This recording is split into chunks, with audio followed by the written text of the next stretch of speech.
India आघाडीचे हे सगळे नेते आहेत आणि त्यांच्याकडून संसद भवनाबाहेर आपण बघतोय सध्या आंदोलन केलं जात आहे। इंडिया आघाडीचे खासदार संसद भवन बाहेर आंदोलन करत आहेत। सरकार विरोधात यावेळेला घोषणाबाजी केली जाते। कालच अर्थसंकल्प सादर झालेला आणि या अर्थसंकल्पामधून काहीच राज्यांना निधी देण्यात आला आहे आणि या सगळ्यानंतर इंडिया आघाडीच्या खासदारांचं हे आंदोलन सुरू झालंय।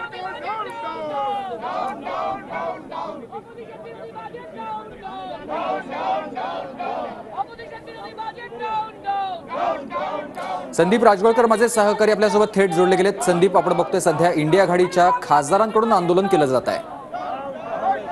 अगदी बरोबर आहे। अर्थसंकल्पाच्या विरोधात खरं तर आंदोलन आहे। तुम्ही आणि कालच जाहीर केलं होतं इंडिया आघाडीनं बैठक घेऊन की अर्थसंकल्प जो सादर केलेला आहे तो देशासाठी नाही तर फक्त भाजपनं व्यक्तिगत पातळीवर आणि पक्षाच्या समर्थनासाठी हा अर्थसंकल्प सादर केलेला आहे। त्यानुसार काल जी बैठक झाली होती मल्लिकार्जुन खरगे यांच्या निवासस्थानी त्या बैठकीत ठरलं होतं आंदोलन करण्याचं आणि आता सभागृहाचं कामकाज सुरू होण्यापूर्वी आपण पाहतो इंडिया आघाडीचे सगळे जे खासदार आहेत ते या आंदोलनामध्ये सहभागी झाले आहेत। घोषणाबाजी देखील केली जाते। महाराष्ट्राचा विचार केला तर महाविकास आघाडीचे जे खासदार आहेत म्हणजे शिवसेना, राष्ट्रवादी आणि काँग्रेसमधले जे खासदार आहेत ते देखील या आंदोलनात सहभागी झालेले आहेत।